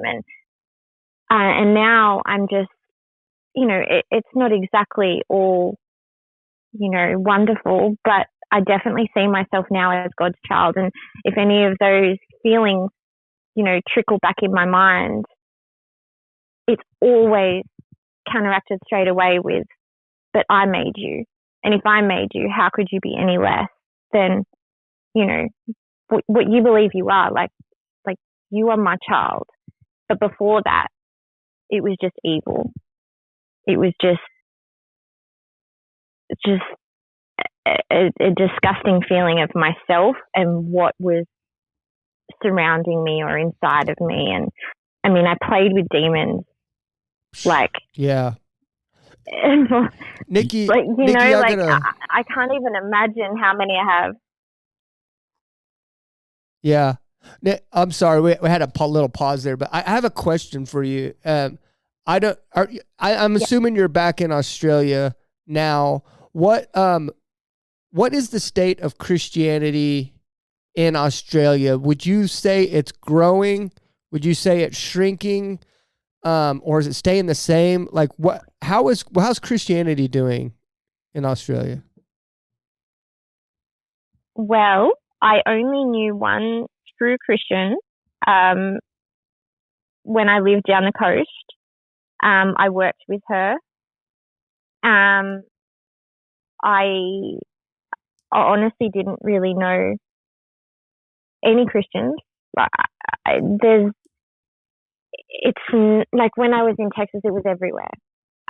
Everybody was a Christian, and even people that may not have acted, they still believed in Christianity. Here, I think the last time I checked, I think it was 44% of Australians were Christians.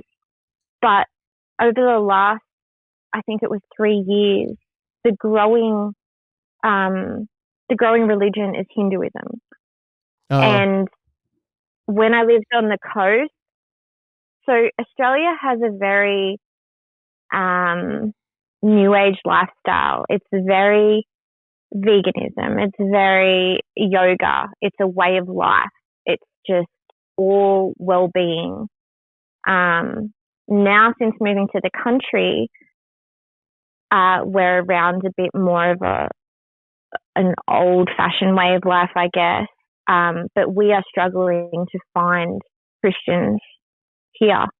Yeah. We've been to a church here in town, but it's mainly old people. Yeah. Like the older generation. Angela, do you remember, I was going to ask you, do you remember a long time ago, I'll see if you remember me saying this, but last year, God had me and Angela, we had no clue why, but God had me and Angela go get our passports. And do you remember how I told you that God had me, that I didn't know why, but God had me brought up Australia? He didn't tell me to go. God hasn't commanded me to go, but he popped Australia in my mind. And I'd always wondered, since God popped that in my mind, like what the state of it was, if they needed like ministers down there or something. I don't know, There's but not very many churches, huh? yeah, 100% we do. yeah, that's what I don't know. God hasn't commanded me to go there, but last year God had me, and my passport is still sitting there collecting dust in that drawer.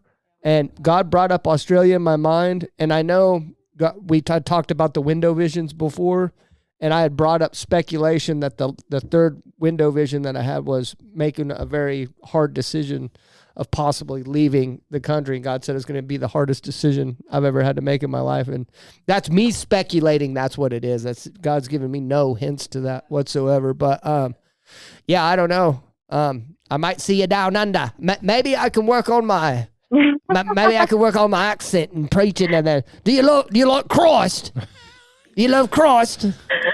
Oh my goodness! An Aussie with an Oklahoma accent. Yeah. Terrifying.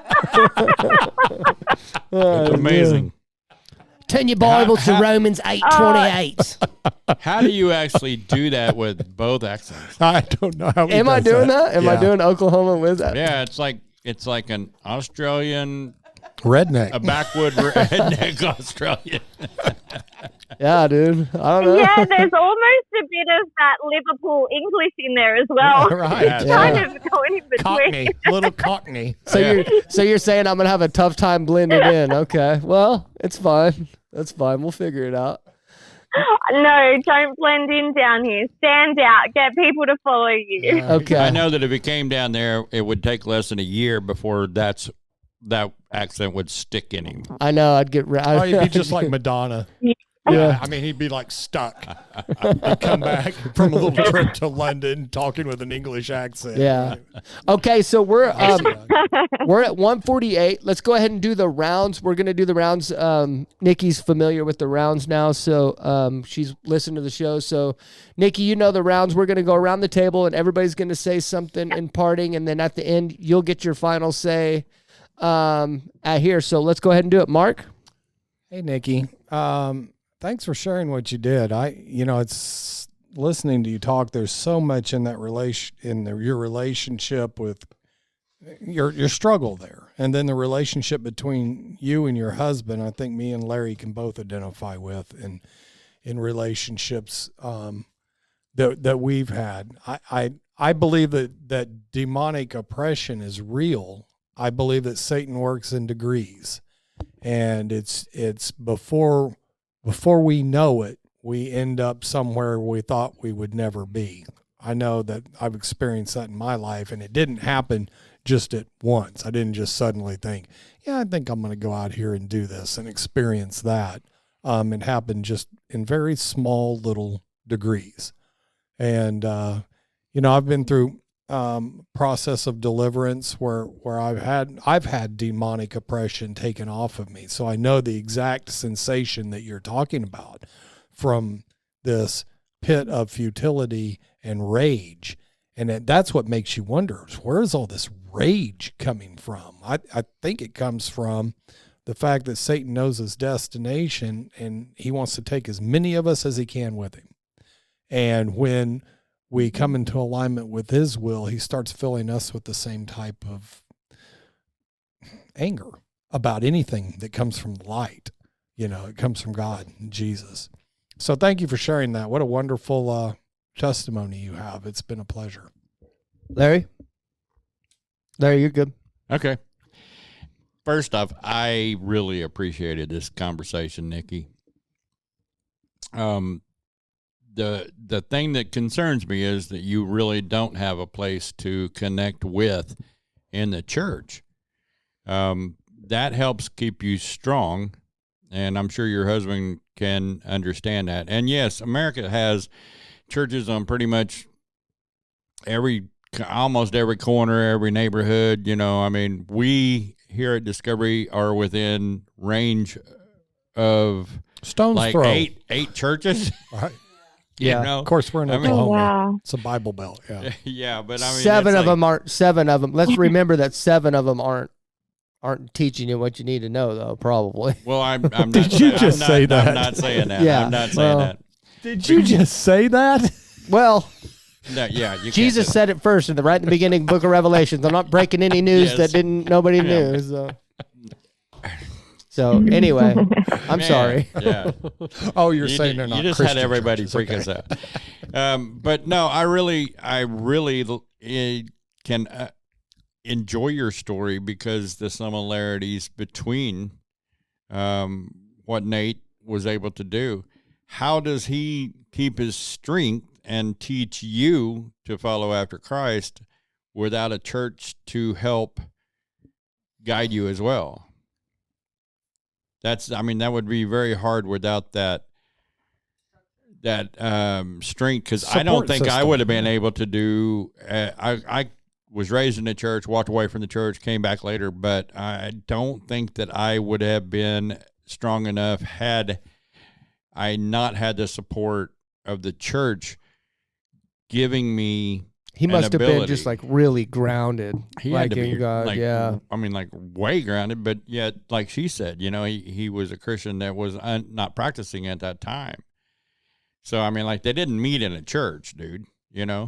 Sounds like he was practicing to me. Would have had to have been Yeah, practicing a lot more than he let on. That's for sure. yeah. He's probably just like you. Like whenever God tells you, whenever you want to say something to the guest and he pulls it back, that's probably what was happening with Nate. Like Nate was probably wanting her to convert now and be like, "What did I get myself into? Oh, like, yeah. stop!" And then God saying, "No, Nate, let her go. I've got her. Trust me. Relax." And he's being guided by the Holy Spirit this whole time. Yeah, you know what I mean? That was the hardest thing because with Darcia was because I gave her to God. I did not know that I was doing the right thing. I was just being obstinately hard-headed. But I was doing the right thing because I gave her to God and I backed out of the way.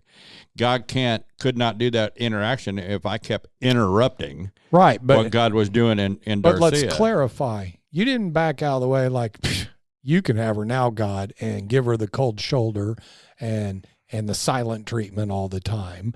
And it was always I'm giving up my right to change this person. Yeah. I can't change this person. Only you can, Lord. I'm going to love this person and pray for the change to you. Yeah, I didn't. My only part was the prayer, I mean, because that's all I could do, but I couldn't pray about her to her or in front of her. No. I had to continually lift her up into prayer when I was away, Right. because I wasn't sure if that would create conflict, but my whole goal was I just needed to get out of God's way. That's all I kept feeling in my spirit. Be still, know that I am God. Seek God first, and I'm actually wearing a shirt today. Matthew 6:33, seek ye first the kingdom and his righteousness, and all these things will be added to you. And the only thing I wanted was to have a wife that was God-fearing, that understood everything I knew about God and the direction that we needed to take as a family. That was not her then. Right. And for God to do what he did and deliver her completely from alcohol was amazing. And to me, that is amazing. And that I do believe that alcoholism is caused by demonic activity. But the demonic activity that poor little Nikki here was going through was as learned behavior as much as prejudice is. Mm. A child such as Jonah is not a prejudice by nature. Right. Okay? But he can be taught to be prejudiced. Mm-hmm. She was taught because of the lifestyle that she was raised in that this was a normal kind of thing. I'm curious, Nikki, if some of that is, and man, I'm not trying to make anything bad about it, but does this have anything to do with the beliefs of the Aborigines? Because that would be the native Australian. Yeah, they were very, very spiritual. And Australia does, it's just got just a spiritual sense to it. Like even now walking with Jesus and being a Christian, you look around Australia now and it's kind of sad and it's depressing because we don't have that, strong church fellowship background here. We just don't. There will be. And I'm not saying that there's no, Nathan and I, that is what we are praying for the most because we crave it. We need it. Yeah, you do. Isn't one of the world's largest churches in Sydney? I think it is. Was that Hillsong? I don't know. I do know that there is a very large church, and I do believe it's in the Sydney area. Hillsong's in Sydney? I didn't know that. I think so. Yeah. Hillsong was started in Australia. Yeah. I would say it would be that. That's the only one that I know of that's got quite a hype. And there's a lot of there's a lot of Catholic churches around. Yeah, don't do I that. would say that's because we, but yeah, it's hard to believe that 43% of Australia is Christian because Yeah. you don't see it. You don't even recognize it in the way people are. Well, it's Everyone's kinda very, very. It's kind of like what you said when you went to Texas. It's like you saw a massive amount of Christians, but those Christians are just wearing a cross around their neck, and then they're getting drunk and beating their wife and not even recognizing that Jesus is in their life at all.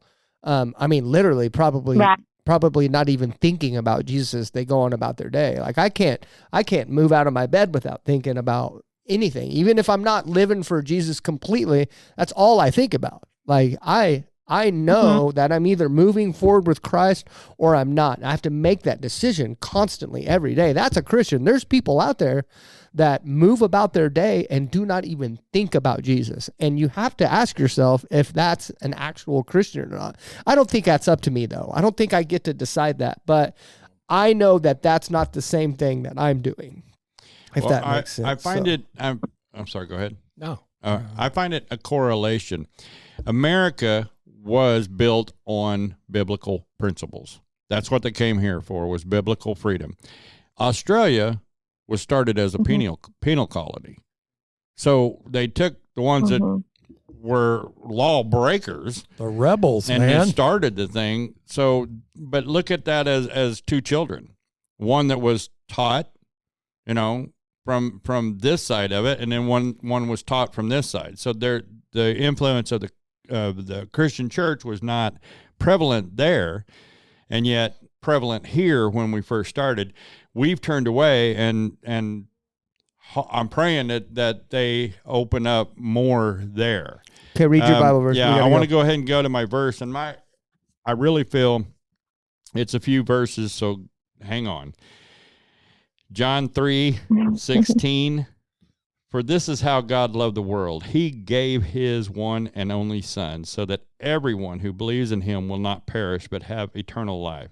God sent his Son into the world not to judge the world, but to save the world through him.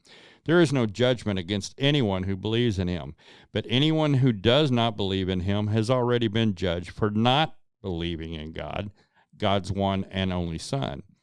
And the judgment is based on the facts. God's light came into the world. Got to turn the page. Hold on. People loved the darkness more than the light, for their actions were evil.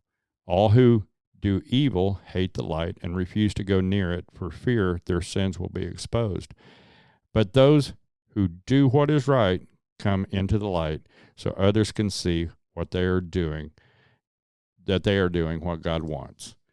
Nikki, you came into the light. And with your understanding of what the spiritual realm actually has for each and every one of us, you need to do whatever you can do to keep that light burning extremely bright. Just as your husband's light burned for you, you need to burn for your community. And if that means start a small group and start doing Bible study with some other like-minded people in your area, then by golly, do that. There you go. Yeah. Start a small group. Maybe I'm talking to the next pastor in Australia between Nate and Nikki. There you go. Right? There you go. I just want to encourage you in this. And fall in love with the Word. The Word is John 1, and I believe it's 14, right? The Word became flesh and walked among us. That is the Bible itself is a physical manifestation that Jesus left us so that we can get to know him. And the only way that we can actually get to know him is by getting in the Word and learning it. There you go. Okay. I love you and I appreciate you coming on. I really do, and I can't wait to talk to Nate one day. Okay, my turn. Everybody's talking about Nate. I want to talk about you for a second. I don't know why. Ever since I started this, and whenever I was doing the Bible studies, God gave me a really, I don't want to say burden, but God gave me a special place for women in ministry. Maybe it's because I was getting a whole lot of hate for kind of starting to try to raise a few women up in this ministry. And I always, when I get that kind of hate, especially from Christians, I instantly push back. I don't like the faction. I don't like the industry, and I don't like what I don't like it, because whenever I get around women in Christ, like you, like Jess Meets Travel, like Indy, you women who have broke through that resistance of the enemy, and you've came to the other side, and I see that calling on you. You guys are truly the front lines of this thing. There's such a boldness and such a strong energy around women of Christ. Like, Angela's not scared of nothing. Angela's not scared of nothing in the spiritual realm. She's not. She's not. She is the rock of the spiritual area of that. Stuff starts crashing around in the business. Stuff starts crashing around in the family and the household. Anything worldly, she's looking to me to fix that, right? But in the spiritual world, nothing moves her, man. Nothing. She's there. She's there. She's just going to pray about it and move on. She's the one that's holding the fort down whenever I start pulling this way and pushing that way. She's the one that's praying in silence. You know what I mean? She is the front line of this battle, of this ministry, and I would probably be done if it wasn't for her. So that's why I want to say everybody's talking about how special Nate is and how cool it was that he's done, but I want to bring it back to what you have going forward. Right. Such a strong energy about you, and your purpose moving forward is going to be huge, especially where you're at. And that's so fun for me to watch. I love it. I love watching you strong women, because literally men can't hold a candle to what you women can do in the spirit once you fully step into your calling. That's why I told whenever Indy came on and these men were saying, she shouldn't be doing your Bible study. And I said, you guys couldn't go through what she went through to get to what her calling is. You guys couldn't even have made it through it, And I believe that about you women. And so what I want to say in saying that is I believe in you, and I think you're going to do great things for the kingdom. And your story was so powerful. I was so engaged in it the whole time. And it's just so fun. And I don't know if I'm following you. I don't know if you post on social media, but if you don't, please keep me updated, because it's so fun watching you women really step into your calling and take a hold of the enemy's horns and just shoving your elbow into his eye. And I love watching it. Your testimony can influence others with the truth of what you've been through. Just like someone else's testimony literally changed your life that night that you're talking about. So much so is your testimony going to save someone's life as well. So Amen. I just wanted to say that I love you. I feel such a strong energy about you, and I love it. It hypes me up. It makes me so excited. Thank you so much for coming on, and the floor is yours. Well, thank you all. Thanks for having me on, and thanks for saying that, Zach. Like, Larry, and everything you guys are saying really helps me as well, because ever since I was saved, I've been on this journey to, I guess, detangle everything that I was learnt over so many years. And I've gone on, and that's the reason I came across you guys. I believe God planted you guys right in front of me, because listening to not only people that have come out of deception like myself, but listening to people who are still in that deception, it constantly confirms to me what Jesus did for me is real, and the kingdom is real, and all of this is happening right before our eyes.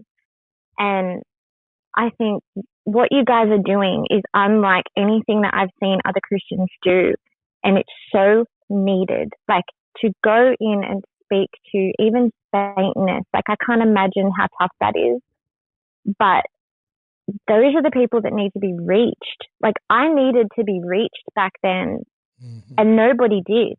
And I think that's what Jesus did for me. It makes me emotional to talk about, because nobody went into that darkness to pull me out. Nobody. It was only Jesus. And then you guys are actually bringing people in the darkness, and you guys are speaking to them, and you guys are bringing light into their life, even if it's for a moment. You have no idea what that may do when they look back, because now I'm all about looking back and realizing what I went through. So I think what you guys are doing is incredible, and please don't stop. And if there's any unbelievers listening that have been into New Age and witchcraft and all those things, I just want to say, you don't, and hate me for this, but you don't have hidden knowledge. You don't have a higher understanding. You aren't speaking to what you think may be Jesus or angels or the dead. You're not. It is all deception. And unfortunately, it sucks you in. And I would just encourage people that are believing in those things and practicing those things, that even if you haven't had an intense demonic experience, open your mind up to listen to some testimonies that people who have believed in the same things you currently do. Just listen to some with an open mind, because people's testimonies I never came across before that one that helped save me. So I think if you search it out, listen to people's stories, listen to what Jesus did, that shows you Jesus. Because if you're all about experience, then you're going to want to experience Jesus. Well, you're not going to experience Jesus unless you open up to him, and invite him in and give your life to him. That's when you'll see what Jesus can do. Because before that, I could open the Bible and I could read it, and to be quite honest, it never made sense. Made no sense. And it says that in the Bible. Until you are born again, the Bible doesn't read you back. You read the Bible, but it doesn't read you back. So for people that are in deception and are trying to understand the Bible and seeing God as, I guess a lot of people see him as this angry God, this wrathful God. And yes, he is those things. But when it reads you back, you realize that it's actually you, and God's only being this way to protect you, to save you. And ultimately, we're not as important as you think we are. We are here to glorify God. So drop the pride and drop all the hidden knowledge, because it's not hidden knowledge, it's deception. And I just pray that people who are listening that haven't come to Jesus yet just understand that demons are very real, and they want to take you with them. And please don't follow that. And I say that with so much love and experience that I went through. Like, please just open your mind to Jesus, and I promise you, like, your life will change in ways that you could never imagine. Amen. And yeah, I just thank you guys. Man, Nikki, thank you so much. You encouraged me a lot in this episode. So Same here. Thank you, Nick. Hey, Nikki, tell Nate we said Happy Thanksgiving, and I have a verse for you. It's Philippians 4:13. For I can do everything through Christ who gives me the strength. Your strength to continue is from the Lord. Just keep drawing it from him. There you go, sister. Love you, and keep in touch with me, okay? Thank you. Will do. Thanks, guys. All right, bye. Bye. Man, that's an incredible story. Yeah, that was crazy, dude. That was a crazy story. I really I don't know. Normally I do better with like the atheists and stuff. Like I'm better in those aspects, but her story was very encouraging for me today. Like, just to see that break, and to see the most impactful part of that story was, for me, was whenever she came out of that room where she fully submitted to God. She said everything was different. And that's how real the spiritual world is. She also mentioned she felt an overwhelming love. Yeah. I mean, that's Christ, man. That's If Christ you all allow, the way, dude. if you allow God to change you, no matter what your perception of the world or Him or anything else is, if you allow God to change you, everything can be different. yeah, But you have to allow it. You can't just let your knowledge and your brain and your whatever, your smartness, your intelligence, you can't let all that just overpower you. You've got to allow God to do it, and then He can make the world look different to you. But you have to allow Him to do it.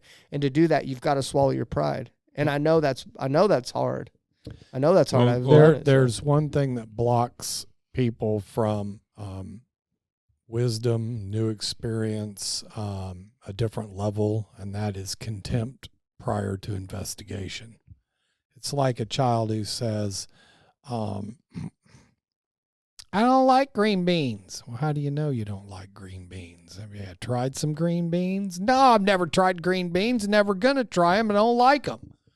Well, have you really given green beans a shot? Timmy on TikTok said green beans were gross. yeah. No kidding. That's where we're at now. That's a millenniums. Right. When I was raising my daughters, if they had to taste something before they could say, I don't want it.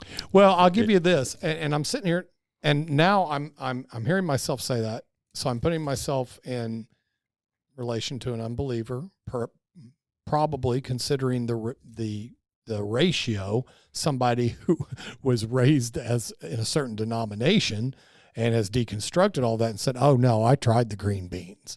Well, maybe you tried the Libby green beans. You need to go for Maybe Green Giant. French cut. Green Giant. cut. Yeah, French cut. French cut, Green Giant green beans. There you go.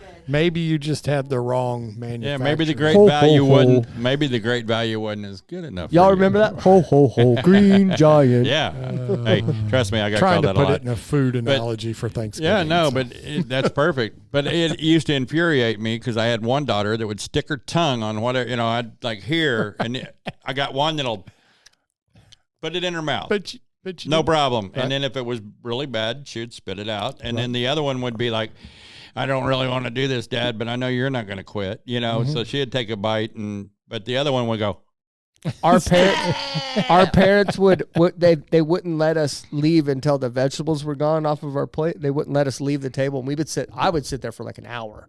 You're Well, an idiot. We figured out Eat them and be done. we figured out this trick, me and my sister. We would line our plates with the vegetables because the plates had these little lips on them, and we'd line the plates with them. So you played with your food. Well, no, we'd line it, we'd hide it, and we say, "Look, our vegetables are in the bag." Okay, great. So then when they would leave, we'd pick up our plates, we'd dust them off, throw the vegetables in the trash and cover it up so they wouldn't see it. Well, one day, Mom and Dad was like, "Oh, great, we'll get your plates." They pick them up, and there's this perfect circle of vegetables under the plate. Don't get any ideas. Eat your vegetables, take your vitamins, and say your prayers, little man. All right, take us out, Larry. Jesus loves you, and so do I. Thank you for everybody for watching and listening. We love you.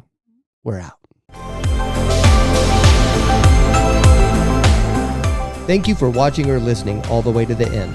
To be a guest on the show or to get a hold of us, please contact us at info@helpmyunbelief.org. And more importantly, make sure to check out new episodes every Tuesday morning at 9 a.m. Central.